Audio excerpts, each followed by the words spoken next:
Hi everyone, Jack here. I'm 17 and I live with my mom, dad, and sis. We're pretty much a normal family. I suppose I do okay at school. I'm not super popular or anything, as I am a little on the shy side, but I'm not unpopular either. I'm really good at sports studies, and I definitely want to pursue this further when I go to college and stuff. Anyway, I want to tell you about my best friend Danny, and the girl of my dreams, Amy. I first met Danny at the age of 10. We were both at the local pool, and back then, I was energetic and, well, I did a lot of stuff without thinking it through. I started splashing about in the pool, and soon I realized I couldn't put my feet on the ground. I couldn't swim, so yeah, this was bad. I began to panic and tried shouting out for help, but a load of water ended up in my mouth. Then Danny appeared and helped me over to the shallow end. Turns out he was new to town and was starting at the same school that I went to. After that, we became best friends. Danny's this effortlessly cool, stylish, and handsome guy. He was always more popular than me, and all the girls liked him, but still, he chose to be friends with me. Being around him was great fun. We hung out, played football, and goofed around. There's this girl from school called Amy. She's popular and beautiful. She always wears these pretty dresses, and well, she just stands out. Problem is, I wasn't the only one to notice this. Practically every boy at school had a crush on her. I didn't think I stood a chance with her, but then the school picnic happened. I ended up in the same group as her, so I went over to her and tried to talk. I felt so nervous that I couldn't get any words out. Then I tripped over a branch and accidentally fell into her arms. In that moment, I imagined we looked into each other's eyes and she could see how much I liked her. Then we'd kiss and date and marry and live happily ever after. But yeah, that wasn't reality. In real life, I was stiff as a log and was so embarrassed. I quickly snapped out of it, got up and muttered out, "Sorry." She giggled and said, "No problem. I hope you didn't hurt yourself." Amazingly, we started chatting after that. Things quickly changed between Amy and me. We talked a lot on Messenger, and I often sat with her at lunch. She was so fun to be around, and I loved spending time with her. Then we started dating. I often had to pinch myself to convince myself that yes, I really was dating the most beautiful girl in school. We both loved nature, so we often spent our weekends going for walks and exploring new places. Our first kiss happened in my room. We were meant to be working on our science project, but I couldn't stop staring at her. She was just so beautiful. So I leaned over and kissed her. It was like fireworks were going off around us. Talk about magical. After that, we became pretty much inseparable. I often went out to restaurants with her family, and she regularly came over for dinner with mine. Things were amazing. She was my princess. With her around, I felt so happy, and I couldn't imagine my life without her in it. Then one night, she texted me, "I love you." This made me smile, and I sent back, "I love you too, Amy." Then, to my surprise, she messaged back, "What is love anyway?" I didn't understand what she meant, but before I can send another message asking this, she sent me a video of her with Danny, my best friend Danny.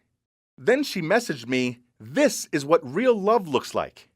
Couldn't believe what I just saw. I immediately threw my phone across the room. I was so heartbroken. How could she do this to me, and with my best friend? I cried days and nights. It was horrible. I felt like I'd never be happy again.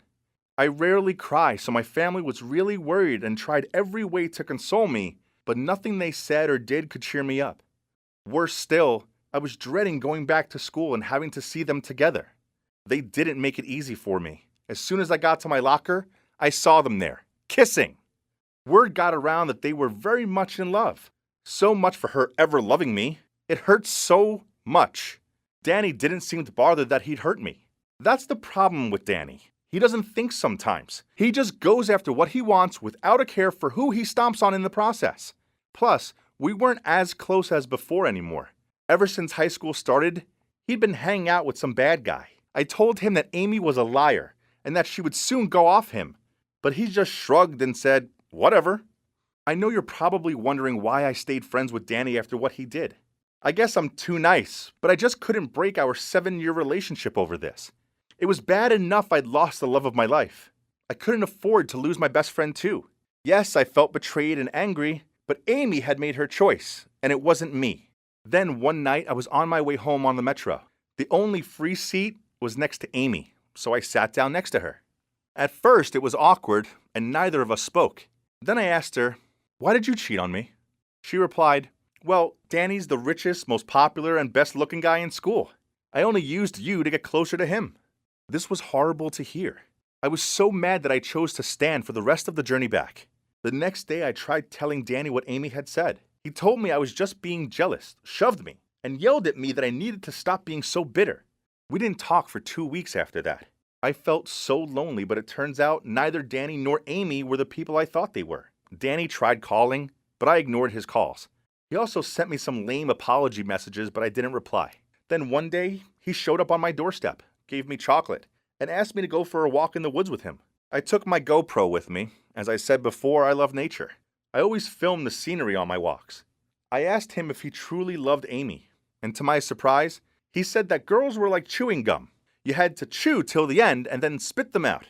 He said he would use Amy one last time, then finish with her, then let his friends have her. Then he would move to another city and do it all over again. This was shocking to hear. I knew he could be reckless, but I didn't think the boy who saved my life when we were 10 was capable of being so cruel. I told him I never wanted to talk to him again, and I stormed off. My GoPro had been recording the whole time. So it was about time I took revenge on my shattered heart, wasn't it? Thing is, as mean as Amy has been, I still care about her. I thought about it a lot and eventually decided that she deserved to know the truth. So I sent her the recording. Even after seeing it, she made out I'd edited it to make Danny sound bad, as I was just jealous. I knew that her parents thought she was so sweet and innocent, so I told her that if she didn't split up with Danny, I'd send them the video clip. She tried to resist at first, but soon she gave up and begged me not to show it to them. I later found out that she'd continued to see Danny in secret for weeks after that. But eventually, she saw the dark side to him. She even came up to me at school and thanked me for trying to help her, and apologized for hurting me. I didn't try to save her from Danny because I was feeling sympathetic toward her or anything like that. Instead, I believe that witnessing a crime is as bad as committing it. I guess that as mean as Amy had been to me, I didn't want to see her hurt, especially not by that jerk. Actually, after that, she's even reached out to me once and asked me to be her boyfriend again. But of course, I wasn't a fool. A leopard can't change its spots, so I made it clear to her that my answer was and would always be no, and that we should just stay friends. While me and Danny, we aren't friends anymore. I have other friends, but it's hard, as a part of me does still miss him, but I don't like the person he's become. Thanks for listening to my story. I hope that you guys don't go through what I did, but if you do, I hope you find the strength to do the right thing, however hard this may be.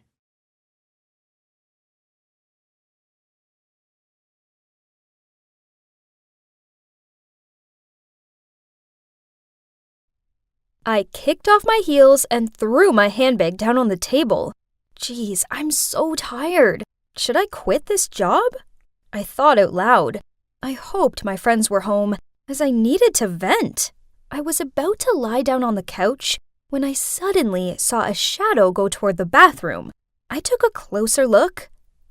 There was a man doing something in my bathroom. Was our place getting robbed? Panicked, I grabbed one of my heels, then rushed forward and hit him with it. "Thief! Thief! Hazel! Ivy! Thief!" I shouted out as I continued to slam my heel into him. He held his head and kept saying, You misunderstood! I'm not—" Suddenly, my two friends rushed over, but instead of helping me tackle the intruder, they pulled me off of him. "Maya, stop!" Hazel said hastily. "He's with us." Oops. I put my heel down and gave a sheepish look. "Well, thanks for the heads up." Then Hazel asked the guy if he was okay. He didn't say anything. Instead, he just glared at me before he walked out of the room. Suddenly, Hazel and Ivy were pulling me toward the kitchen table for a chat. So apparently, they decided to find a new tenant, and this Wesley guy was the chosen one. Geez, it would have been nice if they'd run it past me first. I mean, I did live here. I frowned at them, told them they sucked, and that I didn't want to live with some random guy. "Maya, we didn't tell you because we knew you'd act like this," Hazel sighed. But with the rent increase, we have no choice but to bring someone new into the mix. Besides, you have to admit that Wesley is nice to look at, Ivy said in a dreamy voice. Whatever! I crossed my arms. And no, I don't think he's in the slightest bit good-looking. Hazel grinned as she said, No, because he now has heel imprints all over his head. I rolled my eyes, then grabbed my handbag and headed toward my room. I didn't want to live with some dumb guy. But thanks to my totally unreasonable friends, I didn't have much choice. The next day was Saturday. Thank God. So I slept until noon, then lazily went down to the kitchen to get some leftover pizza. Huh? Where was it? I knew Ivy and Hazel were too calorie-obsessed to touch it. It could only be Wesley. He was watching TV in the living room, so I went over to him and asked loudly, Did you eat my pizza? How dare you? Without looking away from his show, he said, Yeah, I threw it in the trash. He did what? Then he continued, You left it in the fridge to go bad and spoil all the other foods. Please don't do that again. Huh. Where was my apology? He'd thrown away my lunch, and now he dared to challenge me? How annoying! I was about to give him a piece of my mind when he handed me something and said, I made a list of house rules. I looked at the first 3 rules. Number 1, wash up all your dirty dishes straight after use, then thoroughly clean the basin. Number 2, write your initials on all your food and drinks and don't steal anyone else's. Number 3, shower time is 10 minutes maximum. Then clean the bathroom before leaving. What?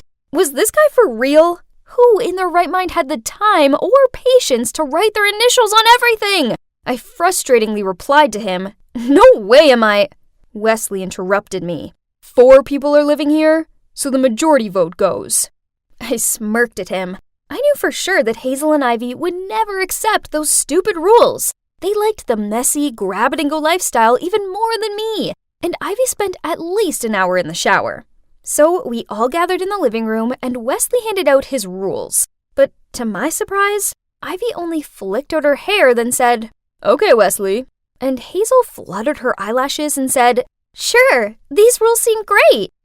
Geez, what was wrong with these girls? He wasn't even that handsome. Unfortunately, my love-struck friends' votes meant that I was outnumbered. I had no choice but to follow Wesley's ridiculous rules. The trash takeout rotation was so confusing. What was wrong with leaving it to overflow? I missed my slot, so Wesley stuck a Post-it note to my door saying, Take the trash out at 6 p.m. on Tuesdays and Thursdays, and 7 p.m. on the other days. It's not difficult. W. Ugh. Who even used Post-it notes in this day and age? He was such a loser!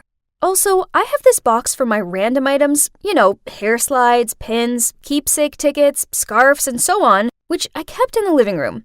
It didn't matter where I moved it. Wesley shook his head and mouthed the word no at me.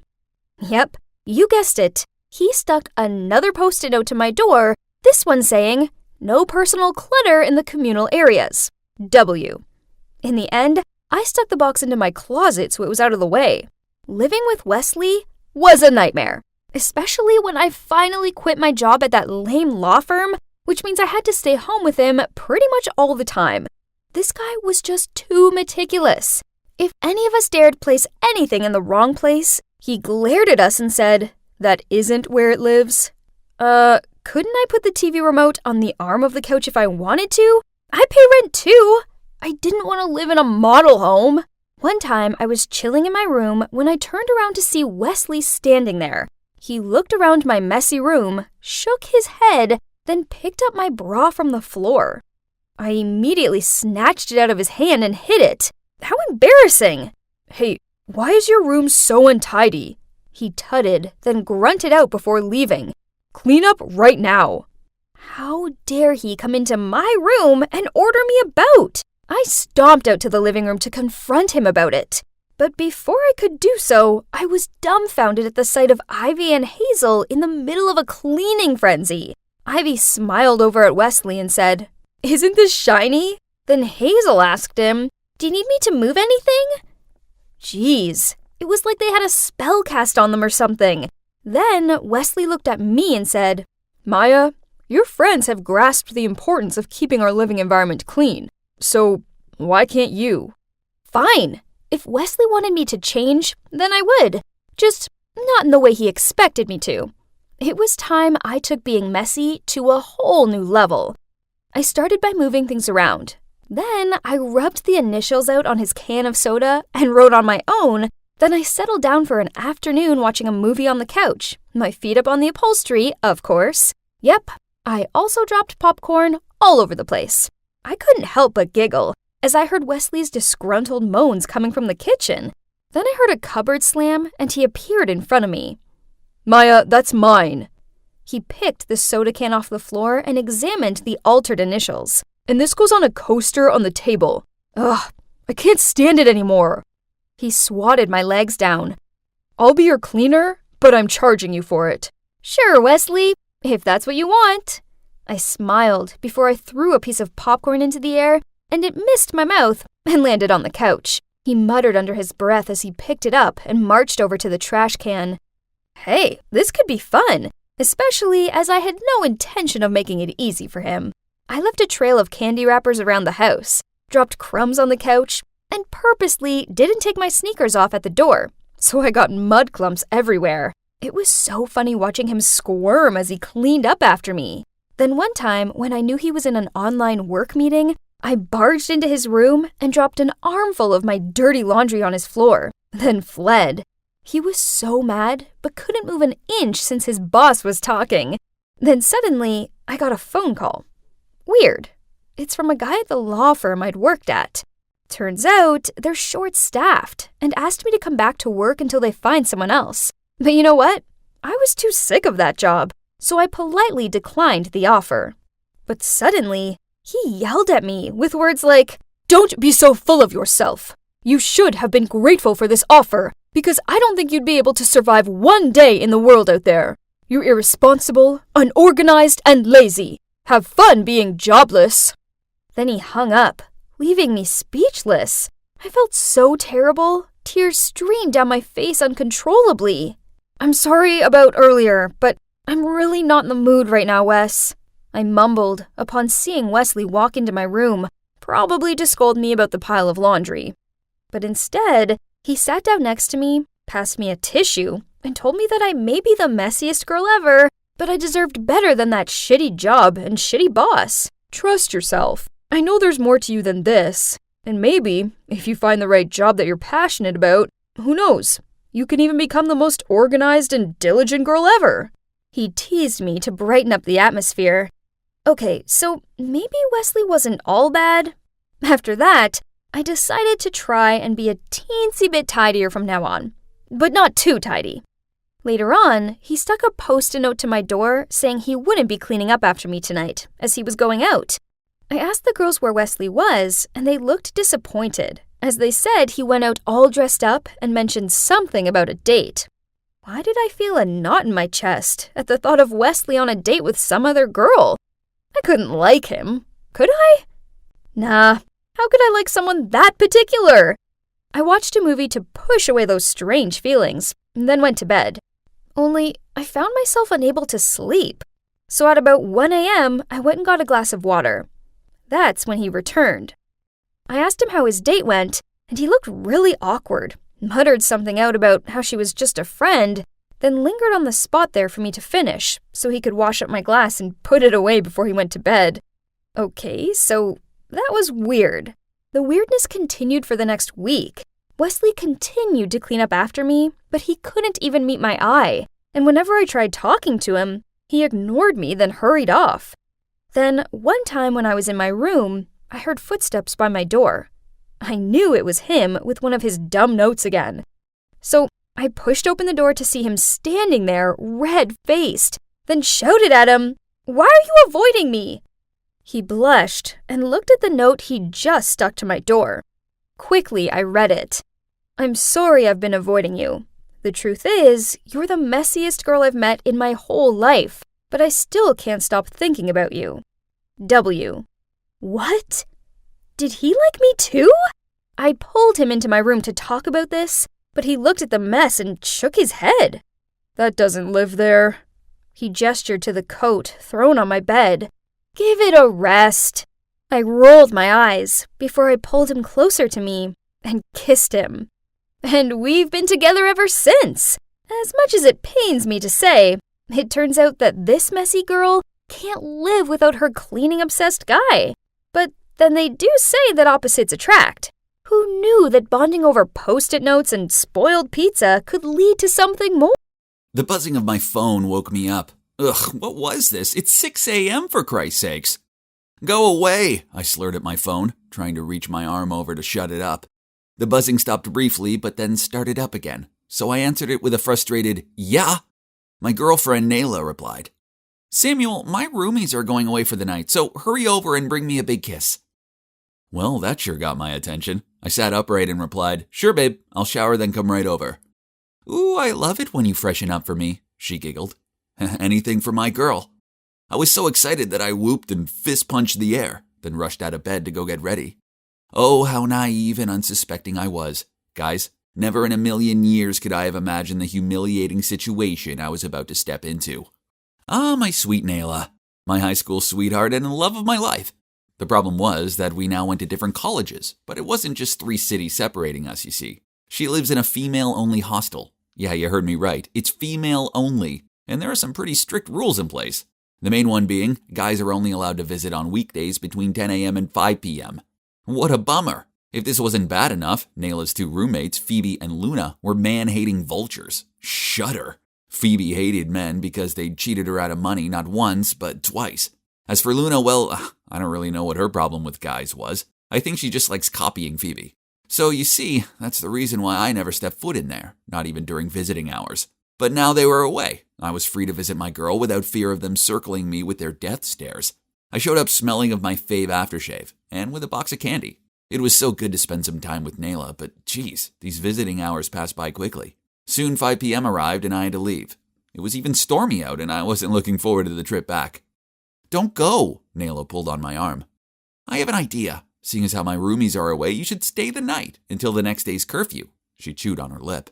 Wow, she was so sexy. She knew I couldn't resist it when she did that lip thing. I hugged her and said, now you're talking. That night we cuddled up on her bed and watched a romantic movie, had some chicken sandwiches and waffle fries.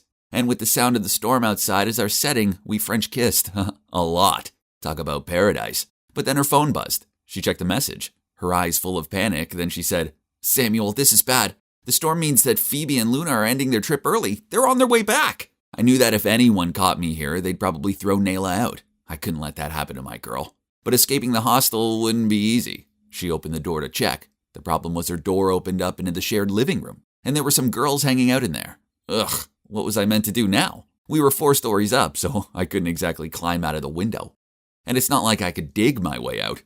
Nayla started pacing the room. Then she opened her wardrobe up and tried making space for me in there. Heck no, confined spaces weren't my thing.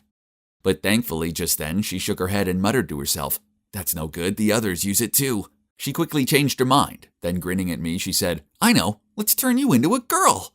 Immediately, she pulled out from the wardrobe this long wig we used last Halloween. Putting the thing on my head, she continued, Almost, I know, you need makeup. Then she started slathering this powdery stuff on my face. Oh dear, the madness has begun.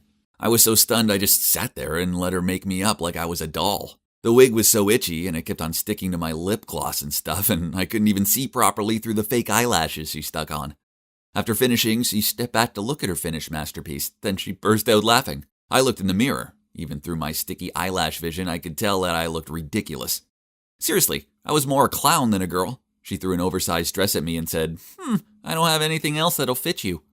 I reluctantly got changed, and then I noticed that she was staring at my legs. I looked at them too. Geez, they were gorilla-level hairy. Don't worry, I'll sort those out for you. The next thing I knew, she was positioning me down on her desk chair and then passed me a towel. In case of emergency. Then she started preparing the wax strips. What could be so bad about a little bit of wax, huh? Then she ripped it off. Oh, good God, the pain. I began to perspire and bit down on the towel to block out my screams. Why did girls put themselves through this torturous activity? No thanks, I'd rather be hairy. The last wax strip was the worst, and my screams escaped out of the towel. Oops! I immediately jumped on the bed, facing the wall, and pulled a blanket over my head while Nayla tried to put away all the makeup and stuff as fast as possible. The girls in the living room for sure had heard me and rushed inside. Behind them were Phoebe and Luna, who just got home. "What's with the screaming, and who is she?" Phoebe pointed at me. I thought I saw a spider, but it was just a clump of hair. And this is Samantha. She's my friend, but she's come down with a fever and she's gonna have to stay over." Suddenly, the blanket was pulled out and a hand came towards my forehead. My heart stopped beating for a second. Then Luna said, "Yup, she's on fire. Let's leave her to rest." Phew, that was a close one. Turns out the waxing session had heated me up so badly that I ended up drenched in sweat. So I could totally pass for being ill. Luckily, after that, the other girls left the room to give me some space. Nayla cuddled up to me and whispered, "You're doing great. We need to keep this up till morning. Then you can leave when the boys are allowed here." I gave a meek nod. I was too afraid to talk in case someone heard me. This was bad. But I guess all this drama wiped me out as I managed to fall asleep. I awoke to someone pounding my shoulder. "Hey, you're snoring like a grunting pig!" Nayla hissed at me. After that, I lay there wide-eyed and terrified. I didn't dare fall back to sleep. It was going to be a long night. The minutes went by so slowly, but then, oh no, Mother Nature called. I tried crossing my legs, but it didn't help. All I could think about was the beach and a waterfall, and I had to go to the bathroom right now. The room was dead quiet, so the other girls must be sleeping, right? I tiptoed through the room, then to the living room. Not familiar with the house, I had to use my hands to guide myself. Then suddenly, I accidentally touched something soft.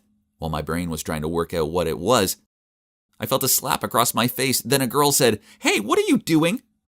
Horrified, I tried to squeak out a "sorry" with the girliest voice I could, then hurried off to find the bathroom. But that was not all. While I was in there, the door suddenly opened, and a girl saw me peeing while standing up. Damn it, I should have locked the door. Then she yelled out, "What on earth is this?" I finished what I was doing, then turned around to try to explain, but the girl looked so terrified as she pointed at me and stuttered, "Ghost! Ghost!" Oh right, my wig was hanging down over my face, so I probably looked like that spooky girl from The Ring. I froze there, not sure what I should do next, when the other girls gathered around me. Luckily, my babe ran over and put her arm around my waist and said, "Sorry, girls, my friend often sleepwalks, and combined with the fever, it's made her delirious." Then she quickly pulled me back to her room and everyone dispersed. Phew, that was a close call. After that, I lay in bed too afraid to cough, flinch, and basically breathe. It was the longest and most tiring night of my life. Finally, morning arrived. This ordeal would end soon, right? Wrong! Phoebe and Luna wouldn't leave the room at all. What was going on? Didn't they have lives to lead? In the end, Nayla asked them, "You two don't have classes today, huh?" They must have shaken their heads or something, and then she said, "Oh, okay. There's a new clothes shop open in the mall. Want to check it out?" Without responding, Phoebe sprang to her feet, walked over to me, pulled back the blanket, and tugged at my wig. Then, with a massive smirk on her face, said, "Game over, Samantha!" Shocked, me and Nayla tried muttering out explanations, but Phoebe rolled her eyes. "Quit it. I can recognize a man from a mile away. Besides, his boots are under your bed. Then there's his aftershave. It stinks." She waved her hand in front of her face. "Well, you fooled me." Luna stared at me. "Actually, your makeup's pretty good." "Huh, but not me," Phoebe sneered. "I only kept quiet because I don't want to get Nayla kicked out. That, and it was kind of funny watching you both try to keep up the pretense." She glared at me. "But I suggest you leave before I change my mind." I headed toward the door, but then Nayla said, Babe, you may want to change first." Oops. In all the drama, I'd forgotten I was still dressed up as a girl. She handed me some face wipes so I could remove the makeup. Then I changed back into my clothes, muttered out an apology to her roomies, then hurried out of there. So this happened a while ago, but just thinking about it still makes me cringe. Oh, the shame. I haven't seen Luna and Phoebe since, and I don't think I'll ever be able to look them in the eye again. One good thing to come out of it, that Nayla and me are now stronger than ever. The things we do for love, huh? So that's it, the most cringeworthy episode of my life. Yep, I know, it's so humiliating. So what about you? How bad is yours? Hey you! Quit standing there and come clean my locker already! You're destined to be a maid, just like your mom! Suddenly, a whole group of kids erupted into laughter, and I just froze. I glanced back, wondering how they knew my secret. But then I realized they were mocking some other girl. Phew, what a relief. This new school seemed intense, and when I walked into the classroom, 3 of my new classmates wouldn't stop staring at me. But I just ignored them. But at lunch, one of them came over to me and said, "I guess your family is super rich, right?" I didn't know what to say, so I just replied with, no, they're kinda normal. Why? Then he raised his voice. "How dare you try to sit here then? This is our table. Move!" I immediately got up and ran to an empty seat on the corner table. That's when some kid told me that the 3 rich kids were Brent, Sophia, and Jasmine. He told me that the best way to stay out of trouble was to avoid them at all costs, because their parents basically funded the whole school, and so everyone had to respect them. But I couldn't avoid them, because the very next day, Sophia came running up to me and said, "Why do you keep your family a secret? Come on, spill!" I freaked out. Why did she suddenly ask me that? But then Jasmine appeared and said, "Girl, that bag you wore yesterday is totally sold out. How did you get your hands on one?" Oh, right. They were probably talking about my Insta post from yesterday. And so I said, "Oh, my dad bought it for me in Paris." Sophia's eyes went wide and she said, "OMG, your dad is so cool. Why are you wearing it today?" Shoot, they were going to catch me out. I had to think fast. My parents don't want me to show it off, so they said I can't bring it to school." Sophia and Jasmine burst out laughing and said my family sounded cool but weird. If only they knew the truth. The bag wasn't even mine. It was just from a modeling job I did to make some extra pocket money. In fact, my parents were super poor. My mom worked as a maid, and my dad was a security guard. Obviously, I couldn't afford fancy designer bags, but the rich kids didn't need to know that, right? At lunch, I saw them walking towards my table, and Brent said, "What do your parents do?" "Just tell us. We won't tell anyone." I told them my dad was the CEO of a big fashion company, and my mom worked at the Ministry of Foreign Affairs. I wasn't proud of my lie, but the alternative was being treated like the girl I saw on my first day at this school, and I didn't want that at all. They all looked amazed, and Jasmine said, "That makes sense why you're so pretty and smart." Then Brent jumped in and said, "But then why are you a scholarship kid, I just smiled and kept quiet. I couldn't think of a good lie and didn't want to take this any further. I thought they would leave me alone after that, but they kept approaching me and even started to ask me to join them at their rich kids' table. I couldn't say no, but when they asked me to hang out on weekends, I made up excuses. Not because I didn't want to join, but because there was no way on earth I could afford it.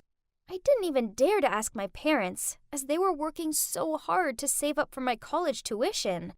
I was so afraid of my lies catching up with me, so whenever I modeled for high-end stuff, I'd post a pic to my Insta. One time, I shared a photo of me wearing super expensive heels and captioned it, "Thanks, Dad. Love you." Sometimes, I even took it to the next level and edited travel photos, so it looked like I'd spend the weekend in Paris. And one time, I even photoshopped me driving in a Lamborghini. It was a lot of effort, but it was better than being mocked for being poor, like what happened to me in my last school. I couldn't go through that again. One time, I decided to go shopping with them, and it was crazy to watch them buying everything in sight without even thinking about it. I couldn't even dream of a life like that. But when we got to the bag shop, Jasmine pointed to a fancy-looking bag and said she'd bought it yesterday. Then she asked me, "You probably already have it, right?" I just grinned and said, "Yep, my mom bought it for me last time she was in Milan." But then Jasmine said, "Yay! Okay, cool. So let's both wear them on Monday. Everyone will be jealous." That weekend, I felt sick. I had to buy that bag. I decided to raid my piggy bank, but when I got to the shop, I realized I only had 1/10 of the amount needed. I was so shocked. Who would spend that much on a bag? While I was standing there, a woman came in and bought it without hesitation. Why was it so easy for rich people? I decided to follow her just out of curiosity and saw her going to the restroom. I couldn't believe it. She just left her new bag by the sink and then went into the cubicle. I looked around and saw the coast was clear, so I quickly grabbed the bag and walked out of the restroom. I ignored the guilt about stealing it from her and headed home. All I could think about was what would happen if I walked up to school on Monday without the bag. But as soon as I reached my room, the regret was eating away at me. Would I go to jail if they find out? My parents would kill me. Well, Monday morning rolled around and I proudly wore my new bag to school. Brent, Jasmine, and Sophia were so surprised and said I had the limited edition version, which was twice the price as the normal one. This made me feel even more guilty, but from the looks I got all day, it was worth it. Everyone saw me as one of the rich kids now. Soon it would be summer vacation, and Brent said he had a holiday house in Hawaii and suggested we all go for 1 week together. No way I could afford that, so I lied and said I had to go to Paris with my dad for an event. But then Jasmine said her parents were away, so we could have a party at her house instead that weekend. She suggested we dress up and said she couldn't wait to see my clothes I wore outside of school. Oh no, I was dreading this. Brent said he would pick me up at home and drive me there, but I told him to meet me at school instead, as my parents were so strict. Oh my gosh, all of this lying was making me feel exhausted. But no way could I let them see my dilapidated old house, especially as I'd lied and told them we lived in a villa with a pool and golf course. My lying was becoming a big problem. I mean, where would I get a dress from? I lay there worrying about it, and suddenly I heard my parents talking in their room. My mom was saying she'd finally saved enough to send me to college and asked my dad if he could deposit it in their bank tomorrow, as she had to work at some party. Then she said she'd been keeping it in her closet for safekeeping. I thought about it for a while. I mean, the money was for me anyways, right?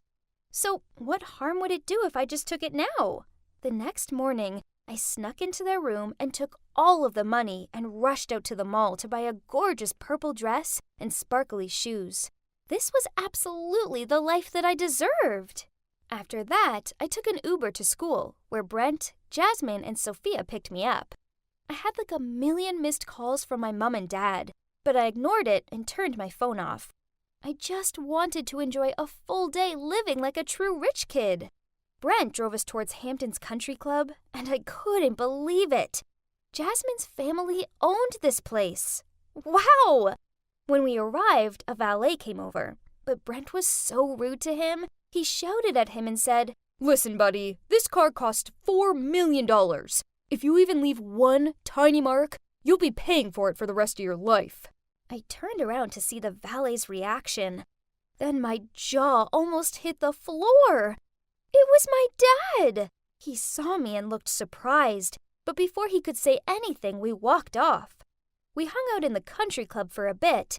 Then in the evening, we drove to Jasmine's house. Her place was insane. She had a tennis court, her own cinema, and don't even get me started on how many cars her family owned. We sat down to eat in the dining room, and I kid you not, there were 4 maids waiting to serve us.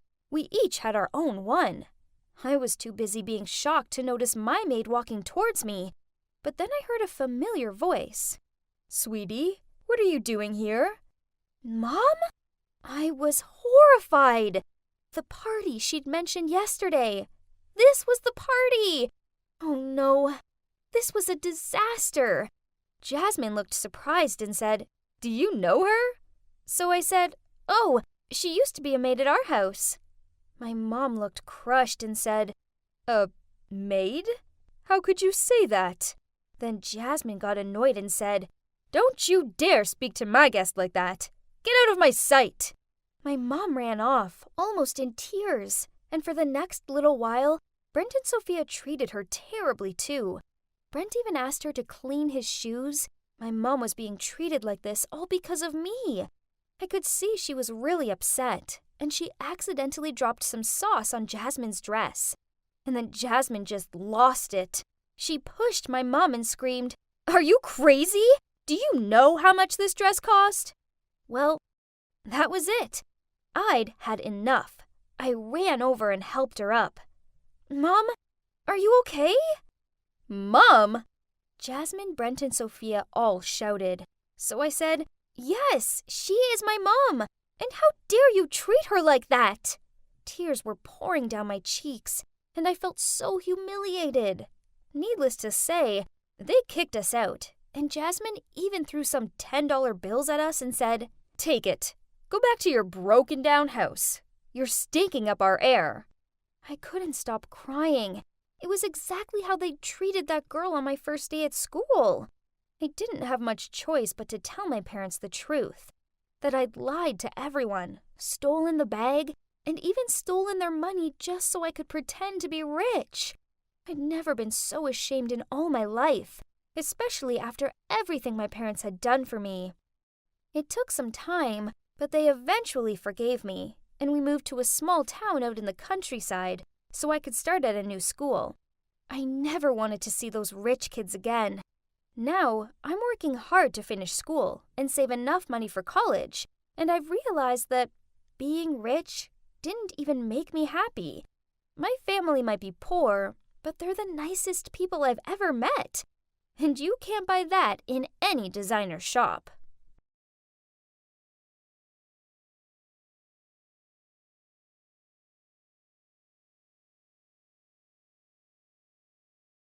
Hello, Dana? Have you heard from Vicky yet? I anxiously asked. Vicky hadn't shown up for school, but she wasn't at home either. She'd gone AWOL. And I was frantic with worry, especially as it passed 10 p.m. already. No, this is very out of her character. Martin, tell me what's going on between you two. I facepalmed. Ugh, the word complicated wouldn't even be enough to describe this situation. It's a long story. Let me just tell you from the beginning. It started way back when I was just a kindergarten kid. I met my first ever enemy, Vincent Green. We just didn't see things eye to eye from the get-go. One normal day, I just finished my Lego city when Vincent charged over like Godzilla and smashed it to pieces. And so the war between us continued, one that carried on throughout our school years. He sabotaged everything I did and vice versa. One time when it was my turn to sing in music class, Vincent made fart noises and the whole class burst out laughing. Fair and square, that same day I poured liquid glue over his art collage. Another time he stuck a note on my back saying, "I wet the bed." Seriously, I was getting really paranoid as to why all these kids were laughing and pointing at me. Ugh. So in return, I put this fluffy pink teddy in his backpack. And in class, when he went to pull out his pencil case, the teddy flew out and landed in the middle of the room. Back then, Vincent had already seemed to be quite a girl magnet. I guess they viewed him as a pretty boy, but come on. All kids look the same, right? So I started going around telling everyone, Vincent only wants to play with the girls. Ew, gross. 5 years later, and our feud was still ripe. Vincent was great at studying, and baseball too. He was the PE teacher's favorite. And I know this sounds stupid, but that being flocked by girl thing was no longer gross. It was like a medal of honor. I tried so hard to be better than Vincent in everything. I was also one of the top students. I joined the soccer team. And I also had girls surrounding me. Still, that was not enough. Not until Vincent accepted his defeat. But then middle school started, and guess what? Vincent wasn't there. Finally, I was free of him. Now I could stay on top, flirt with girls, and become basketball captain without him trying to sabotage me. All eyes were on me, and it was fantastic. Although there was a small part of me that missed the competitiveness. Then on another day, like every other day in high school, I was walking along the corridor and noticed that all the girls were getting in a frenzy about something. "What's going on?" I asked my best friend Tyler when I arrived at my locker. "Not sure. It's probably the new boy or something. Girls are squealing all over the place." I didn't feel good about this. And then, just like in those slow-mo Korean drama scenes, the new boy ambled along the hall charmingly smiling, one hand holding a baseball bat, the other air-shooting girls. My face was slowly getting hot. Eyes goggled at the new boy. Yes, it was Vincent. He slid past me, sneered and winked. What a lousy jerk. That was definitely another declaration of war. A few days later, I saw Vincent everywhere, applying for class president, competing for the baseball team captain position, and flirting with pretty much every girl in school. Ugh, he was like a bad rash that wouldn't go away. To make it worse, his grades from previous school somehow ended up published online, which made everyone go giddy for him. Ugh, Vincent Green, you just wait for it. However, he would have to probably wait forever, because I was ready to give up all the competitive intentions the moment I met Vicky. It was at lunchtime. I was having lunch with Tyler in the school garden when Dana, Tyler's girlfriend, came over. Behind her was an angel. I was stunned, mouth wide open. My half-eaten sandwich even fell from my hand. Dana said, "Hi boys, this is Vicky, my best friend. She used to be my neighbor until her family moved away. But she's just transferred back here now." Vicky gave us both a friendly smile. I, of course, took that chance and befriended her right away. Soon, Vicky and I started hanging out. When I was with her, it felt like everyone else had been muted. She was this ray of light in the darkness. She was perfect for me. Smart, beautiful, exquisite. And she was the only girl in school who didn't go all fluttery around Vincent. Actually, she hadn't so much as mentioned him once. I invited her over to my house, and my parents liked her so much they asked her to stay for dinner. Afterward, Vicky suggested watching a movie. The time whizzed past, and soon it was 10 p.m., and she had to leave. Let me take you home," I insisted. But she told me her brother was already on his way. So I led her down to the living room to wait. The doorbell rang. I went to answer to find Vincent standing there.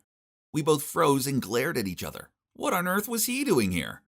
That's when Vicky walked over to him and said, "Let's go." Then she turned to me and kissed me on the cheek. Aw, sweet. But I couldn't think about this right now. Why was my mortal enemy at my front door? Vincent grunted, "Vicky, what's going on here?" I also snarled, "Yeah, Vicky, what's he doing here?" Despite the death stares we were giving each other, she just shrugged. "Oh, Vinny, this is my boyfriend Martin. Martin, this is Vincent, my brother." Brother? My wonderful and perfect girlfriend is Vincent Green's sister? No. Yo, you're dating this loser? Vincent pointed a shaking finger at me. You are really that jerk's sister? I was trembling even more, while Vicky seemed unbothered as she walked toward the car. Vincent immediately growled at me. "Stay away from my sister," before he quickly chased after her. I stood there deadly still, a horrified look on my face. I probably resembled some sort of gargoyle. No way. How could an amazing girl like Vicky be related to that jerk? The next day, Vicky texted me to meet her at the cafe. "We need to talk." Uh-oh, no man ever wants to hear those words. Talk about a bad omen. But we were meant to be going on a double date with Tyler and Dana tonight, weren't we? I entered the cafe to see Vicky sitting there, looking all sulky with her arms folded. Oh no, this didn't look good. Before I even had a chance to sit down, she blurted out, "Martin, why have you never told me about your arch enemy? Do you have any idea how big of a fight Vincent and I had last night?" I sat there open-mouthed. Truth was, since meeting Vicky, I no longer cared about Vincent or our war. I only wanted to focus on Vicky. She made me so happy. I explained this to her, and she replied, "Vincent still hates you. He's forbidden me from meeting you again. Of course, I'm not listening to him, but I want you to both solve this dumb feud." "There is nothing to solve. He started this back when we were just little kids. He's a grade A jerk." I started to get heated. Vicky sighed. "I mean it. You guys need to talk. As for me, I'm not going to let Vincent tell me who I can and can't see. I was so mad at that dude, I just refused to understand her words. I repeatedly came back at her that I didn't want to solve anything with Vincent. Then it got worse. Being as stupid as I could, I blurted out, "It's either him or me, so who's it going to be?" Vicky furiously stood up, shouted, "How dare you make me choose a side? I love you, but that's my brother," then stormed off. Did she just say she loved me? Oh man, what had I just done? To my surprise, the double date still went ahead. The four of us were in this Italian restaurant, but Vicky hadn't said a word. This was so awkward. When Vicky was in the restroom, Dana gave me a piece of advice. "You should listen to Vicky. Go make peace with Vincent." Then, to my annoyance, Tyler also agreed with Dana. I ignored that and asked Dana to take Vicky home. Later, we got into another big fight on the phone. I couldn't understand why she kept telling me to reconcile with that idiot. Just because she didn't want to stand between two rivals? Furiously, I said, "I hate your brother. So there's no way I'm going to reconcile. If you love me, you'll be on my side." Vicky yelled out, "Both of you are so childish, and neither of you care about my feelings." Then she hung up. So that was the story. Now this brings you up to date, and I have zero clue as to where my girlfriend is. I need to find her, and if that involves putting my differences with Vincent aside, then so be it. So I called everyone to the park, including him. What you two did to Vicky was so obviously wrong, Tyler spoke up. Being stuck in the middle of her bro and her boyfriend must suck. Neither of you even stopped to consider her feelings. Dana continued. Vicky loves you both very much. Don't make her choose. You guys should talk. Then both of them stood up and left us there. Vincent and I sat in awkward silence for a while. Eventually, he cleared his throat. I have to admit that I've been envying you. All the girls adored you. You're smart and great at sports. Vicky falling for you proves that you'd finally defeated me. That's why I got so mad. I looked at him with wide eyes. That was exactly what I thought about Vincent. I always felt like second fiddle to him. Always. I told him this, then we both scratched our heads and laughed. Then I said, geez, what a couple of insecure losers we are. Vincent replied, yeah, we're both pretty stupid for a pair of smart guys. Truce? He held out his hand and I shook it. We realized that no amount of attention could compare to the love we got from our girl Vicky. Suddenly, something popped up in my head. I know where Vicky is, I said. Let's go, Uncle Vinny. Vincent and I called Tyler and Dana, and then we went to the 24/7 cafe, where Vicky usually took me. There I found her, dozing on a couch on the second floor. I gently shook her and said, wakey, wakey, sleeping beauty, you gave us all a fright. When she saw that Vincent was there too, and we weren't biting each other's heads off, she gave this huge smile. After that, we all sat down and chatted over hot chocolates and cookies. Finally, the infinity war between two rivals had come to an end. I no longer have an enemy. Instead, I have a new close friend. It's funny how things turn out sometimes, isn't it? Now I'm a part of a group of 5 wonderful people, especially my girlfriend. What more can I ask for? Life is beautiful.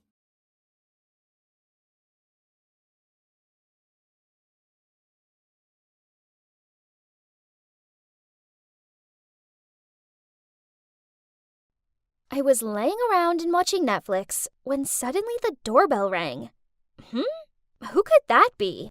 I opened the door and, oh my God, it was her! Ugh! Sorry, but whenever I see my cousin Zoe, I instantly feel tense. I just can't stand her, and I think the feeling is mutual. Hey, cuz! How's it going? What are you doing here? Is that how you greet your cousin? Then she shoved past me and walked into my house, followed by her driver, who was carrying 4 huge suitcases. Huh? Was she gonna... Yup, she was planning to stay here. Why, though?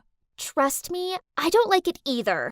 I wanted to stay in the penthouse of a 5-star hotel, but my parents were insistent that I stay with you. How long are you gonna be here? And what about school? Oh, I'll be homeschooling for a while. Well, at least for 2 months. We're renovating the entire mansion, so it could take longer. I mean, you know how enormous my house is. And we're also hiring this world-class interior designer all the way from France. Ugh, classic Zoe. She never misses an opportunity to brag. And now I'm stuck with her for months. Ugh, why did my parents agree that she could stay? Well, easy for them to say, as they were jet-setting across the world, so they didn't have to put up with her. The next day, some strange noise woke me up. Ugh, it's only 6 a.m., and the bickering seemed to come from the corridor. My mattress is as stiff as a brick, and how can you possibly expect me to stay in such a tiny room? I've seen bigger cupboards. Seriously, why are you even renting this place? Do you even know what time it is? And what are you talking about? This is my house. It is? Oh, wow. Isn't it a bit small? This girl really wanted to test my patience or what? Her ridiculous complaints didn't stop there, as she went on to yell at the maids every 5 seconds. Where's my Gucci backpack? This dress needed to be steamed, not ironed. Why are there crusts on my bread? Is this even gluten-free? Ew! Then she turned to me. Leah, I can't understand why you haven't fired them already. Unbelievable! I'm going to the country club for breakfast. Au revoir! Then she left. Oh well, at least I could enjoy my breakfast in peace. I was actually looking forward to school now. Man, I never thought I'd say that, but at least it was a Zoe-free zone. But school too had to end at some point, and I had to go home and face Zoe again. She was sitting on the couch, her arms folded, then she huffed out. Today was so boring. Tomorrow, I'm coming to school with you. What? I blurted out in panic.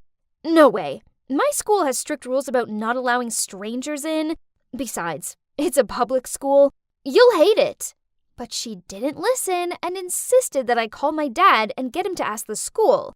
So I fake called my dad and told Zoe that he said it was impossible. She immediately phoned her father. Then 30 minutes later, she told me it was done. Turns out, he called the principal and just made a generous donation to the school. And voila, Zoe got accepted. Oh well, that's one of the benefits of having a rich and powerful dad.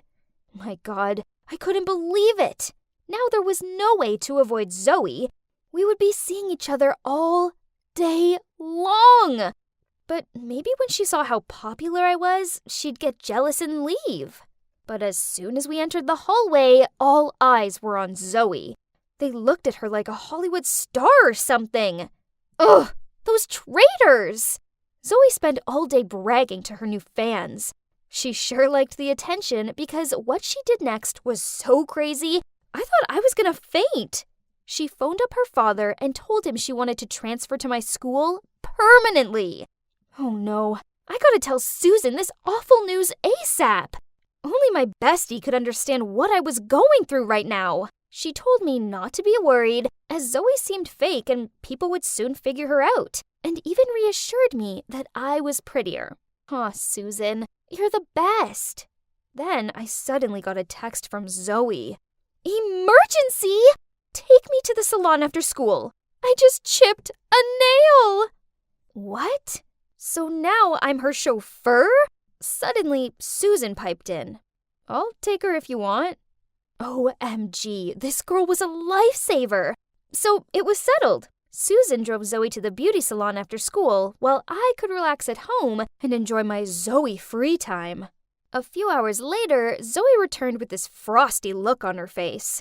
What was up with her? So, how was the salon? Did you have fun with Susan? But she blanked me. Whatever, I didn't care.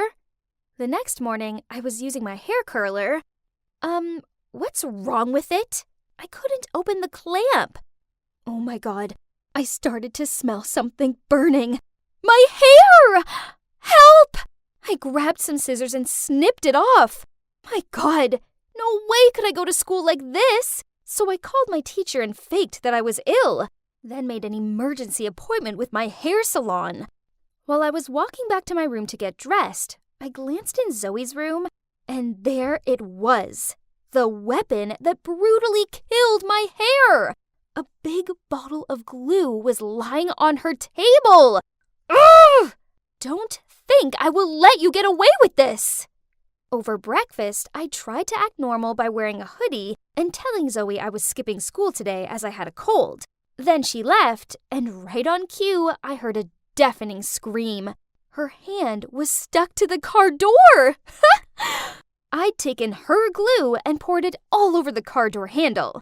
Karma feels so good. The best part was that people were walking by, so she pretended she was posing next to it. Hilarious! Thank God, after spending half a day in the salon, my hair was finally saved. I arrived home thinking I could relax from all that Zoe stress when I suddenly heard her voice outside. School was already over? Great! But wait, was she speaking to someone? I peeked out of the window, and I couldn't believe my eyes! It was Kyle! My Kyle! Then he leaned in and kissed her on the cheek! So, okay, he wasn't actually mine yet. But still, how dare she? Then Susan texted me, saying, Leah, I'm so sorry. I slipped my tongue, so now Zoe knows that you like Kyle. As soon as Zoe entered the house, I blocked her way and yelled, So, you and Kyle, what on earth? Duh, it's obvious. We're a couple. How dare you? Why not? I'm the most popular girl in the school now, not you. maybe you should ask Mommy and Daddy to transfer you to another school again. Remember what happened at our last school? Then she shoved past me. Ugh! How dare she bring that up? What happened at my last school was horrible and traumatic. It's time to show her who's the boss around here. This is my school. No way am I going to let her get ahead of me. The next day at school, there was a huge announcement. The beauty pageant, Miss Teen, was being held in 2 weeks. Some kids shouted out, "Zoe, you need to apply. The win is yours for sure." And Zoe was just standing there, pretending to be all shy and everything. Ugh, why would they think Zoe was suitable for Miss Teen? Someone needed to show them who's truly worthy. How about you and I compete? And let's see who actually deserves to be Miss Teen. Okay, why not? Then I walked toward her and whispered in her ear, "And if you lose, you have to break up with Kyle. Deal?" What? That's ridiculous. But, okay, whatever. I will win anyway. And when I do win, you have to do anything I say. Do we have a deal? Deal. There's no way I was letting her win. So I bought the most dazzling designer dresses, booked the best hairdressers and makeup artists, and prepared myself carefully for the question round. All the efforts paid off because I made it to the finale. Zoe made it too, as well as Susan. Yeah, I forgot to mention that she also wanted to try out, but no problem, as beating them would be a piece of cake. I headed backstage to get changed when I suddenly got a notification on my phone. I opened it and almost dropped my phone in shock. There, all over social media, was a photo from the worst moment of my life. It was taken at a party just after I'd been pushed into the pool. I was a drenched, frizzy-haired, smudged makeup mess. Oh no, this photo could ruin my competition chances and my life. But how? This was at my old high school. It must be Zoe. Only she knew about that. I stormed to her dressing room to see that she was yelling at a guy. Who told you to cut my dress? Who? That poor guy looked so frightened and stammered. Leah told me to. What? He's lying! Then I rushed over to the guy and confronted him. Scared, he blurted out that Susan had paid him to cut Zoe's dress and then blame it on me. What? Susan? My best friend? But why would she do that? Zoe and I sat down and tried to put the pieces together. When they were at the beauty salon, Susan had told her that I was bad-mouthing her behind her back. So, feeling mad, Zoe also told her how I'd been teased at my old school for being not rich enough. And then she showed that pic to her. Susan did borrow her phone after that, so that's when she must have got her hands on the photo. My God, I couldn't believe it! No wonder Zoe was kind of moody after she came home from the salon and played that glue prank on me. And Susan? How could she do this to me? I thought we were best friends. We went back to my dressing room. Oh no, my beautiful dress was ruined too. There was no way we could continue the contest. But then Zoe turned to me and said, "Give me 15 minutes. I'll get you another dress. You stay here and finish your makeup." But what about you? Don't worry about me. I'll be fine. Then, as promised, Zoe returned with this stunning dress. I quickly changed and went on stage. I saw Susan gawping at me in confused shock. Ha! In your face, cheater! But where was Zoe? Then the moderator joined Susan and me on stage and announced that Zoe couldn't compete anymore because of personal matters. That's when I realized she'd given up her spot in the final so she could go and get me a new dress. But why would she do that? My questions would have to wait as the final round began. Susan was up first. After her, I nervously walked to the center of the stage. The audience went quiet as the judge read the question. Everyone has experienced something that has changed their perspective of life. Can you tell us about your most memorable experience and what you learned about it? Oh God, that was a hard one. I only prepared about current events, statistics, politics, but not this. I started to panic, and that's when I saw Zoe. smiling at me. I can do it, or else Zoe would have given up the competition for nothing. So I took a deep breath. My most memorable experience is being here and taking part in this competition. I've learned that it's not always about winning, especially if that means hurting others in the process, as that's just terrible. But I know that whatever the outcome, I'm lucky, as beyond the competitiveness is family love, and it is the most important thing in the world, because family will never let you down, no matter what.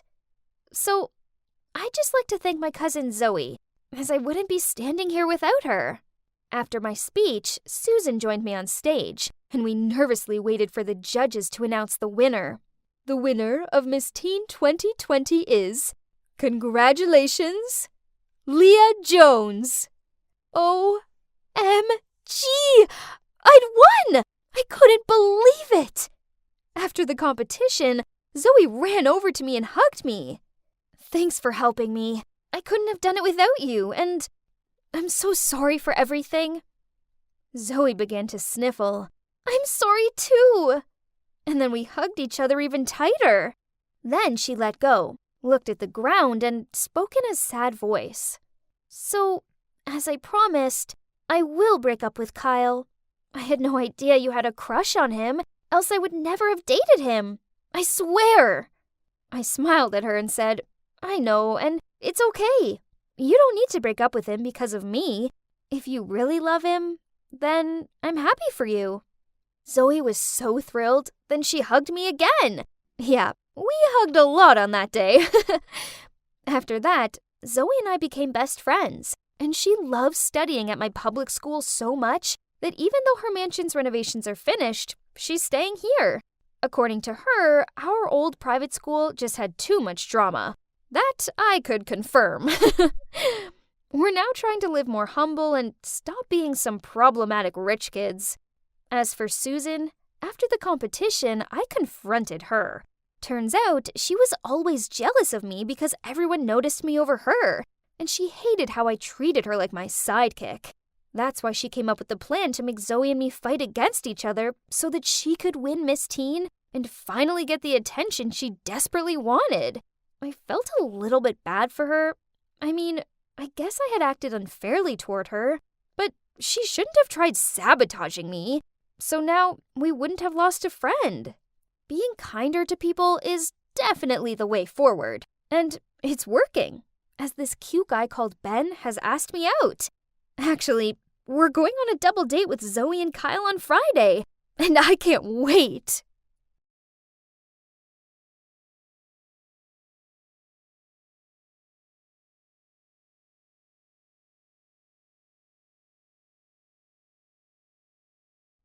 Five, 6, 7, 8. Wow, honey, you're so good. Oh no, now I'd lost count. How long had she been standing there for? Oh, sorry. I didn't mean to startle you. Can you teach me some moves? I hesitated, but I didn't want to sound mean, so, sure, Carol. Come in. I'll show you some of the basics. I did some simple moves for her to follow, but, oh man, she was awful. Seeing an out-of-shape, middle-aged woman attempting front lunges and high Vs isn't something you see every day. But I did appreciate that she was putting the effort into getting to know me. Oh, sorry. You must be wondering why I was calling my mom by her first name. Well, she's actually not my mom. She's my stepmom. You see, my mom passed away when I was 10. Then last year, when I turned 15, Dad started seeing someone again with help of a matchmaker, and he thought it was important for me to have a mother figure, and that's how we ended up marrying Carol. I enjoyed having bonding time with Carol, but it quickly became kinda uncomfortable. She watched me practice my cheerleading moves every night, started up conversations about the boys at my school, and she insisted on binge-watching TV series with me. Yeah, you all must know how awkward it is having an adult sitting next to you while there's some romantic kissing scene on the screen, right? Jesus, I needed my privacy. Then one time, I arrived home from school to find her in my room, going through my makeup. Donna, sweetie, How exactly do you use this? Okay, so this was a bit too much. She's crossing some lines here, messing around with my stuff without asking, but I couldn't bring myself to get mad at her either. You see, Carol is the definition of an ideal housewife. She's such a kind-hearted woman, and she always kept the house immaculate and cooked delicious meals. Maybe she spent so much time doing this that she didn't have any time to take care of her appearance? Hey, everyone deserves to feel beautiful, right? So I showed her how to apply makeup. Carol, you do so much for Dad and me, so I think it's about time you treated yourself. How about we go to the mall tomorrow? I would love to. I thought I was doing something nice for her. Little did I know, this was the start of something crazy. The next day at the mall, I took her into a clothing store where women her age shopped. I held up a nice blouse, but she shook her head. Then, to my utter dismay, she insisted we go into the Pull & Bear store next door. But Carol, that's for teenagers! But she still marched us in there. Then she pointed at an outfit and asked me if I could try it on for her. I wanted today to be about her, not me. But okay, as long as she's happy. I stepped out of the dressing room and twirled, and the store staff immediately complimented me. Then Carol suddenly turned to the staff and asked them to get the exact dress in size XL. What? Was she going to wear that too? Carol coyly stepped out from behind the curtain and asked, "So, what do you think?" I froze for a moment. I mean, look at her. She looked ridiculous, but I couldn't tell her that, so I reluctantly gave her a thumbs up. And just like that, Carol bought us both the exact same dress. But there's more. She suggested that we both wear them right now, while we were still in the mall. I spluttered out, shouldn't we save them for a special occasion? But her mind was made up. So, there we were, daughter and stepmom walking through the mall in matching dresses.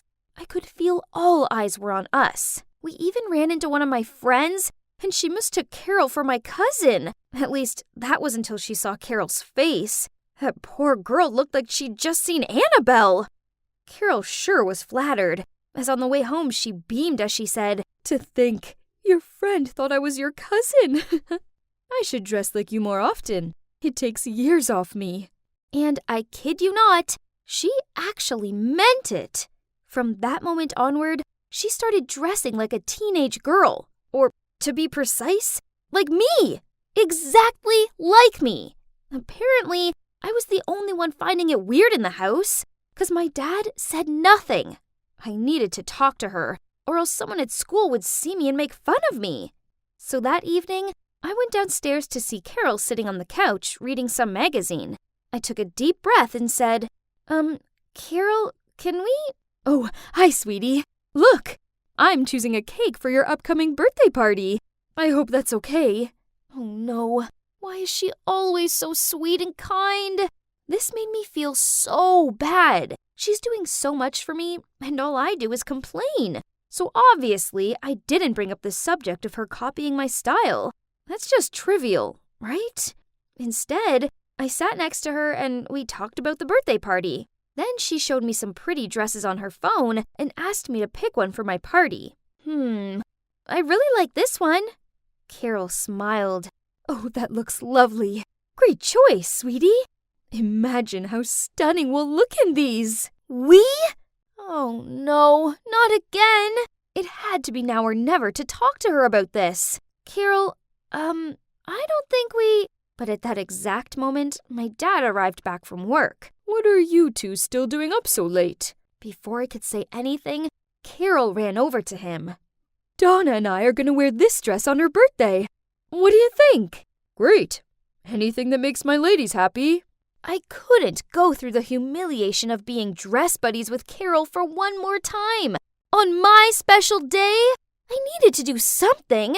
I had a plan, but the timing had to be faultless. So, on the day of my party, when Carol was ironing her dress, I rushed in and told her that the delivery guy had just dropped off the wrong cake. Carol freaked out and ran downstairs immediately. Ha!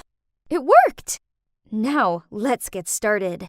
And, well, 10 minutes later, As expected, we all heard a loud scream coming from upstairs. Dad and I rushed in and saw Carol sitting on the bed crying into the dress. Darling, what's wrong? She held up the dress. Look, it's ruined. There was an iron-shaped burn mark on it. Yep, you guessed it. It was all me.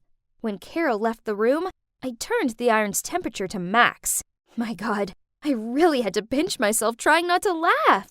But suddenly, Carol turned to me and in a serious voice said, You need to change to another dress. What? She can't be serious, right? It's okay, Carol. You can just wear another dress. I don't mind. No, it's not okay. We've planned this. Go get the blue one that we both have. Listen, I don't think we should dress the same. It's just weird. Then my dad jumped in. There's no time to argue. The guests are already waiting downstairs. So, Donna, go get changed. Ugh, unbelievable. It was so embarrassing. All my relatives were complimenting us, but I knew they were really laughing inside. My friends, on the other hand, were sniggering and telling me we looked like a budget version of the Olsen twins. I thought that day was already a nightmare, but then it got extremely annoying when she even started to copy my behavior. One evening, my boyfriend Thomas came over and we were all eating pizza in the living room. I took a bite and said, OMG, delish! And the next thing I knew, Carol was quoting those words of mine as she sipped on her Diet Coke. Cringy! Then later, when Thomas had to leave, I walked him to the door and I squeezed his cheeks as a cute little goodbye, since we couldn't exactly kiss or anything in front of my parents, obviously. But guess what? Just under 5 minutes later, Carol suddenly sat closer to my dad and did the exact same thing to him. It was so weird, and my dad wasn't really impressed either. But here comes the worst part. A few days later, my friend had sent me a link to Carol's TikTok account. Oh my days! It was a video of my dad, and it had thousands of likes. Then suddenly, I heard noises coming from downstairs. Carol? Carol! Carol scampered out of the kitchen looking clueless. What's wrong, honey? What's wrong? My colleague just sent me a video of you playing a prank on me. Everybody has seen it. Even my boss, my customers, everyone. How am I supposed to go to work now? Ruining my career. Is that what you want? So much for being an accident. Yep. The video I was talking about was this one, where Carol baked a fruitcake for my dad and then smashed his face into it.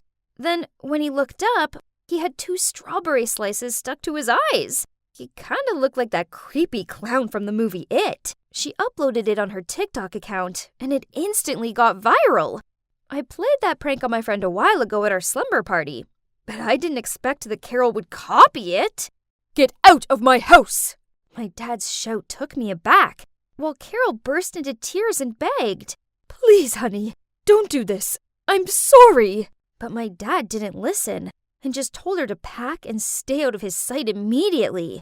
As she started to move, I grabbed her arm. Carol, wait. I know that you've been copying my clothing style and my behavior, and now this TikTok. But you must have a reason for that, right? Carol nodded, so I calmed Dad down, and we sat down with her as she sobbed out. My first husband often made fun of my dreary appearance. He even banned me from going to his family events, as he said the way I looked was embarrassing for him. Then eventually, he couldn't stand looking at me anymore, so he handed me the divorce papers. Now I'm with your father. I worry he too will get irritated by my looks, and I'll be abandoned again. But he adores you. Therefore I thought that if I tried to be more like you, then he'd adore me too. My God, Carol's ex is such a jerk. How could anybody want to get a divorce just because their partner didn't have the best dressing sense? I hugged her tightly and said, Nobody's going to abandon you. You're a part of this family. But how about we find you a new style of your own, instead of copying mine, okay? Carol nodded at me with a light smile while still sniffling. My dad eventually calmed down, apologized for overreacting, and came over to join us in the hug. So, after that, I started helping Carol with the house chores so she had more time to spend on herself.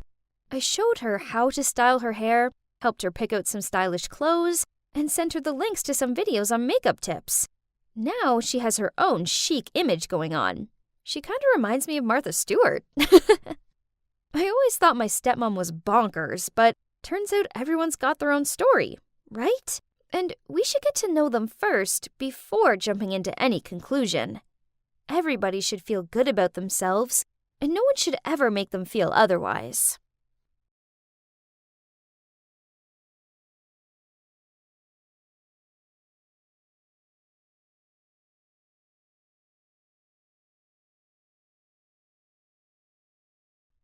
Hey, what exactly do you think you're doing? I know you stole my money. Give it back to me right now. Yeah, give it back to Sophie. That's her allowance. What money? I don't know about any money. I shrugged as I walked toward my bed, ignoring Sophie's furious face. After that, I had to listen to Sophie throw more accusations at me. Blah, blah, blah. I know it was only because I was a tomboy, so surely if a girl chooses to have short hair and wear baggy clothes, then she must be a thief. Poof! Eventually, I reached my breaking point. Quit with the accusations. I didn't steal any money. I didn't even know you had money. I know you took it. If you don't return it to me this instant, then I'm gonna tell Miss Hopkins. Her idle threats didn't bother me, so I just flopped down on my bed and played on my phone. Talk about a heavy atmosphere. Ugh. Then I saw them all frantically checking their phones and giving each other confused looks. So I took an earpod out and heard a phone ringing from over by Sophie. Isn't that your new phone, Sophie? Why don't you pick it up? What? No! Sophie stuttered, while Bella and Carly stared at her, all confused. I walked over to Sophie's bed, lifted the pillow, and yep, there was a brand new iPhone 13 Pro Max. So, Sophie, if there's nothing wrong with your brand new phone, then why did you feel the need to hide it so badly and not answer my calls? She nervously chewed on her nails, then blurted out, Fine, I spent all my allowance on a new phone. I knew my parents would be livid that I spent it so quickly, so I thought it'd be easier to blame you, since you're new and look kinda intimidating. Nice. I stared at her. You could have, found someone dumber to mess with, as I already see right through you and your dirty schemes. But whatever. Girls, I'm sorry. She gave Bella and Carly pleading looks. Please forgive me. They both shook their heads and told her that she'd have to ask Miss Hopkins, the dormitory supervisor, for a room change, else they'd tell everyone what she did. So Sophie angrily packed, then moved out. When the room was Sophie-free, Carly and Bella apologized to me, then helped me tidy up my stuff. I smiled at them. No worries, it's cool. After that, they wouldn't quit complimenting my clothes and style, and how smart I was. This was flattering and all, but I kept my chill exterior. That weekend, the school took us out on some woodland activity day. Our teachers organized a treasure hunt and divided us into groups. I ended up with Carly, Bella, and these two other girls. The teacher handed Bella the map, and she held it up the wrong way. I think this map's broken. I chuckled, took it off her, then using the first clue we'd been given, I quickly found out that we needed to walk 100 steps east and find a tree by the lake. Turns out, all of the other clues were as easy peasy as the first one. And soon we'd finish the game. In first place. Everyone was gawping and clapping at me. Poof, it's just a piece of cake. We were on our way back to the dorm room when Carly sidled up to me and said, Hey Sam, you did great today. Oh, it's nothing. Puzzle games are my cup of tea. Hey, I have an idea. Let's form a detective team, as our school still has a few cases unsolved. That's a good idea. With the Sherlock Holmes minds of ours combined, nothing is impossible. Then the three of us looked at one another and laughed. I gave a nod in agreement. I mean, a detective agency sounded kind of fun. And that's how the CSI detective team was born. It stands for Caroline, Samantha, Isabel. Of course. At first, everyone laughed at us because they thought this group was nonsense. But then, the math exam was stolen, and through our expert investigation skills, we linked it to none other than Aubrey, the top student in the class. Hey, we even caught the creep who broke into the school to spy on the girls. And it was only a matter of time till everyone began to recognize our talents. One day, the three of us were standing at the locker when a series of message alarms rang out. It turns out that our school's confession page has a new post claiming that Liam, the most popular boy at school, was seducing, then defrauding numerous girls. They also posted some of the love notes Liam had slid into the girls' locker to manipulate them into giving him money. The message showed, "I can't wait to take you on a special date, but my debit card won't work. If you lend me yours, I'll make our date unbelievable. I promise. X." OMG, this is unbelievable. At that moment, I felt a tap on my shoulder, and I turned around to see a sullen-looking Liam standing there. Please, you've gotta help me. These are all false accusations. Please help me find out who did this. And of course, all of us nodded immediately. No one would refuse to help a boy as cute as Liam. Oh, I mean, we're the school's famous detective team, so how can we ignore this? Right? Yeah, right. I rolled my eyes. I didn't blame Carly for liking Liam. I mean, everyone likes him. I guess even I did. Bella then interrupted my daydreaming. Come on, guys. Let's focus on our job. I think the person who did this must have some kind of grudge against Liam. Everyone agreed and started investigating, which led me to sneak into Liam's dorm and rifle through the bin. Bingo! I found a scrunched-up piece of paper with the messages Liam had supposedly sent to his victims, scrawled in green ink. Then, who should just so happen to have green smudge on their hand but James, one of Liam's roommates. It turns out James did this just because he was jealous of Liam's popularity. How petty. Well, this success certainly made the detective group more credible. We actually had our own fan base, and I was always overhearing other kids talking about us in a good way. Best of all, Liam was so grateful to us that he started hanging out with us more. We even went to the park with him one weekend, and he bought us all ice creams. Carly kept on flicking out her hair and giving him doe-eyed looks. While being the chilled girl I am, I kept it at a smile and a thanks. The only one who didn't seem impressed by Liam was Bella, who took the ice cream, forced a polite smile, then ignored him. Oh well, at least this meant one less competitor for his affection. One day, we were having lunch when we overheard the girls at the next table talking about how a girl saw a ghost in the old chemistry lab, and it scared her so badly, she refused to leave her bedroom for days. According to the others, the legend of this ghost had been around for a long time. Now, this sounded like a job for the CSI, but Bella immediately folded her arms and shook her head. No, I'm not going. There are no ghosts in this world. I firmly said, yep, so we have to go and clear this up.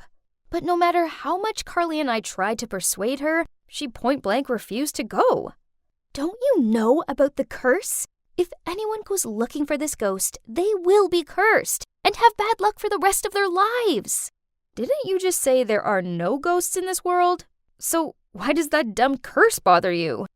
Actually, I'm afraid of ghosts. I looked at Bella and tried not to laugh. Okay, so you stay in the room. Then me and Carly went to discuss plans for the evening. We were hiding in the corner of the chemistry lab. Jeez, it was boring in here, and I was kinda hungry. I should have brought snacks. Suddenly, a cold wind blew past us. It made me all goose-pimply. Carly shook my arm and whispered, Sam, let's go back to the dorm. Shh! I heard something. Footsteps. Then I felt a touch on my shoulder. I looked at Carly. Then we both screamed and bolted for the door. Thud! We hit something and fell to the floor. I scrambled to get up and saw Carly with her eyes closed and praying. Please, ghost, please forgive us. What are you doing here this late? I looked up. It turned out to be a frowning Miss Hopkins. Yep, We both ended up getting a week's worth of detention for sneaking around at this hour. Ugh. After Ms. Hopkins gave us another lecture and escorted us back to our dorm, Bella looked at us from her bed and said, "I told you that you'd both end up cursed, didn't I?" I snorted. I mean, a curse was nonsense, right? But then weird things started happening to me and Carly. My history assignment disappeared 10 minutes before the deadline. Carly went to put her sports kit on and found it covered in mud stains. And our personal items kept on disappearing, then reappearing in weird places. Worse still, the rumor of the detective team being cursed spread very quickly. Enough was enough. I needed to investigate this so-called curse and get to the bottom of it. I told Bella and Carly what I planned to do, but they didn't seem convinced. No, what if something bad happens?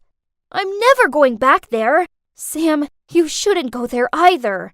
Okay, chill. I won't do it. It's just an idea. Calm down. That's what I told them. But the thing is, I don't give up easily, and I needed to figure out what was going on. So that night, I snuck out of the room and went to the lab alone.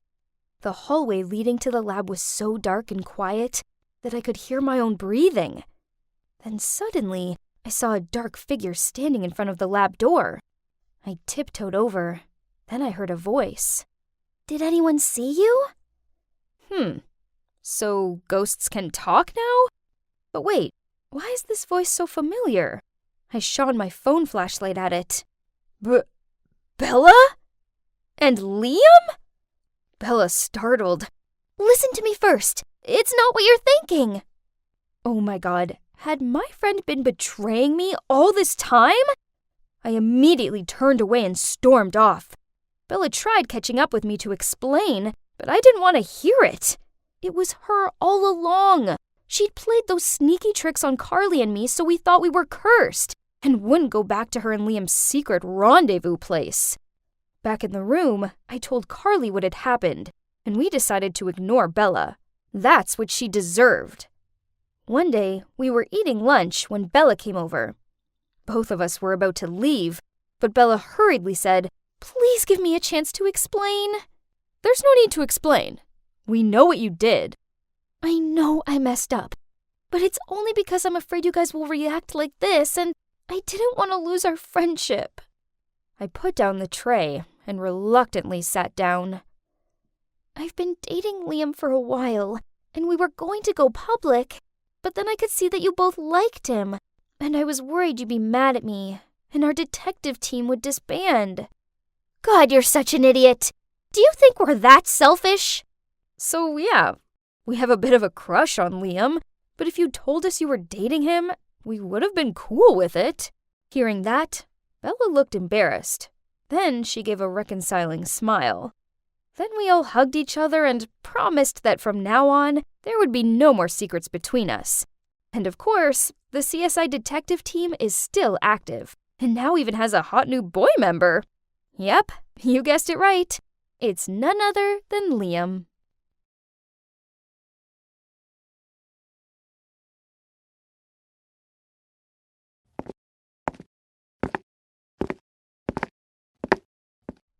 Holy baloney!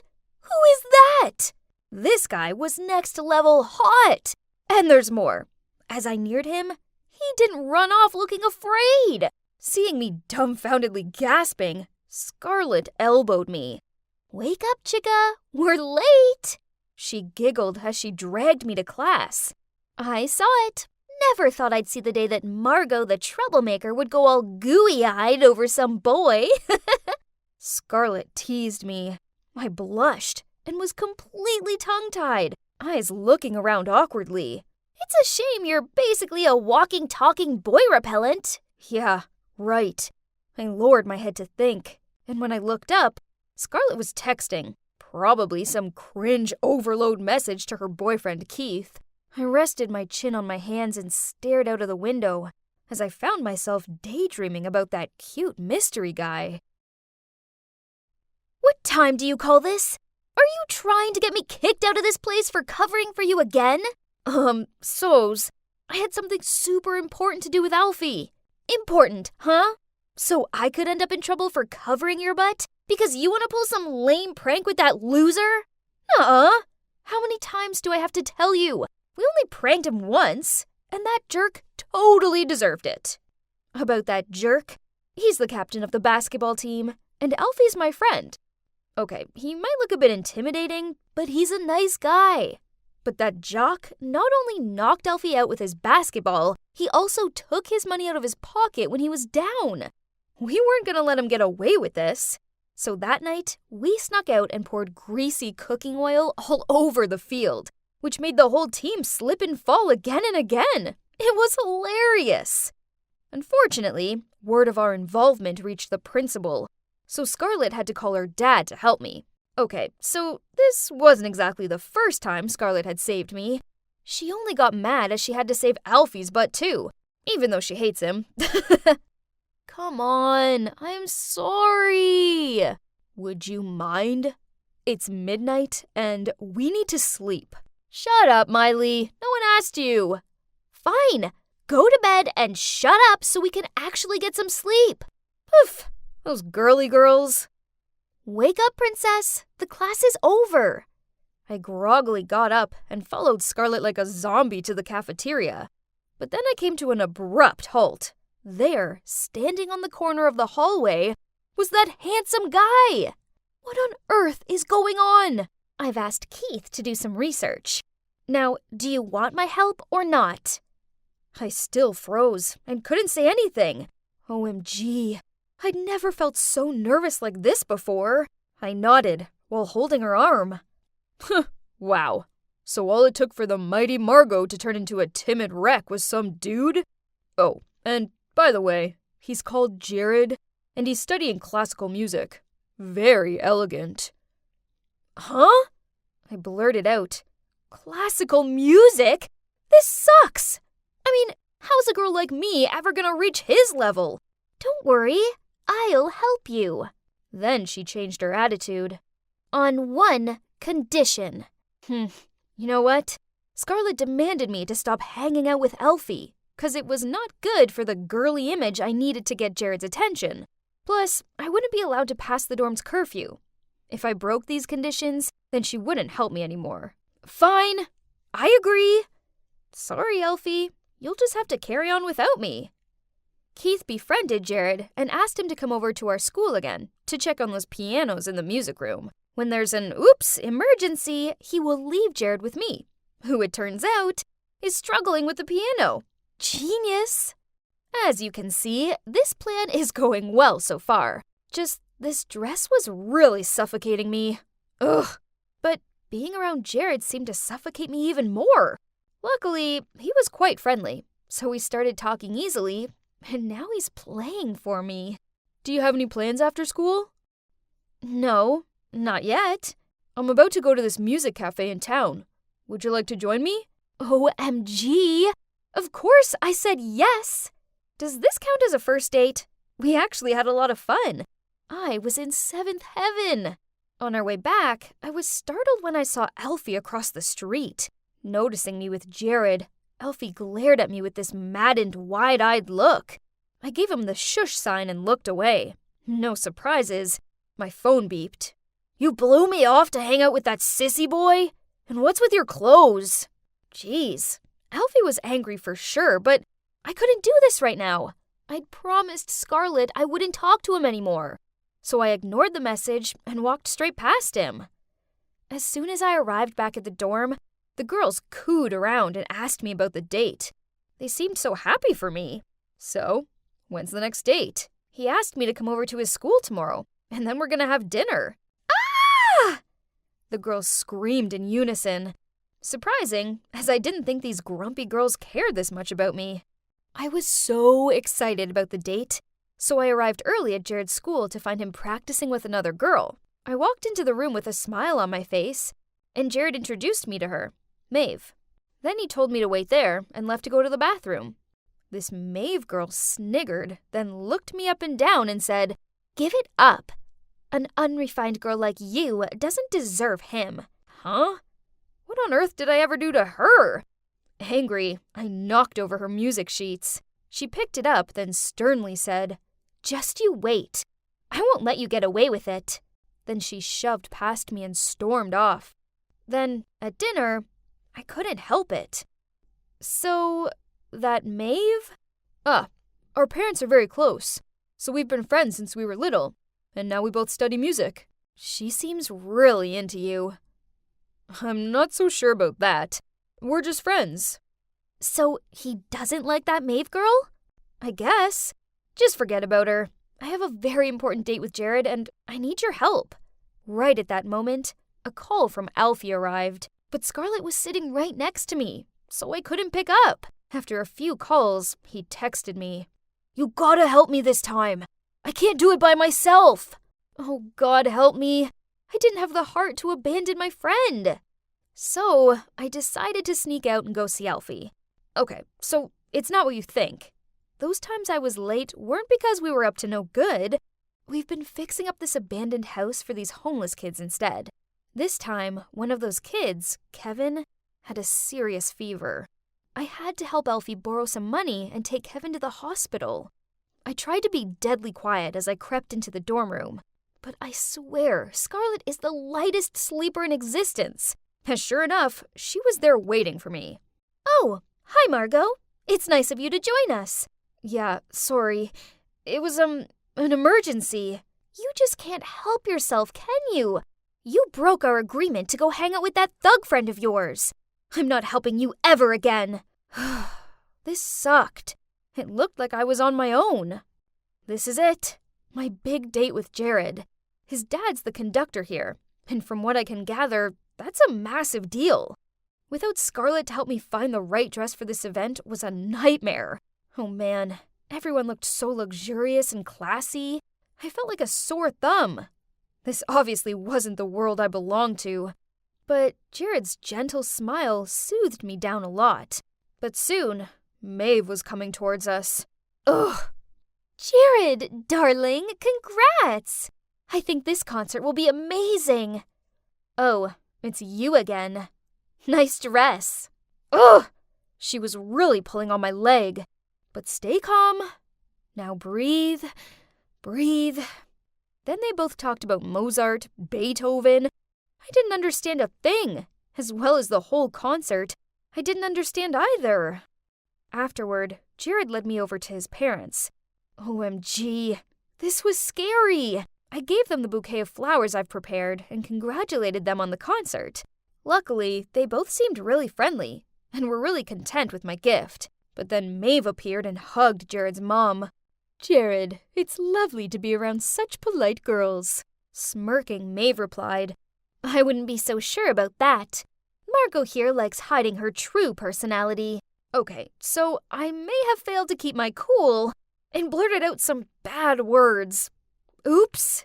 Jared and his parents looked shocked by this, but before I could try and rectify the situation, Maeve pulled out her phone and waved around a photo of me with Alfie. I wanted to explain, but I just ended up stuttering out a load of nonsense. In the end, Jared pulled me aside and told me, "I think it's best if you just leave." I ran out of there close to tears. Worse still, I couldn't run in this dumb dress. I'd lost Jared, and it was past curfew. So if I went back now, Scarlett would get mad at me. So I decided that I wasn't going to go back. Nope. Instead, I was going to run away. I'd been staying here for a couple of days. I feel safe here, and Alfie bought me some clothes and food. Ugh, why is she here? I wasn't in the mood for a lecture. But to my surprise, she rushed over to me and wrapped her arms around me. "How could you just leave me like that? Have you any idea how worried I've been? Anyway, Alfie told me everything. I'm sorry for misjudging you." She pulled away. "You do stink, though." "There's one more person who wants to see you, Margot." I looked at him with confusion. Then at the door, it was Jared. "Margot, when I saw that photo, I was shocked. I thought I must be some joke to you, and you were really with Alfie. But then I couldn't stop thinking about you. Now I've spoken to Scarlett and Alfie. I know better. I like you, Margot. The real you. and I don't want you to think you have to change for me. Do you think you can give this idiot another chance?"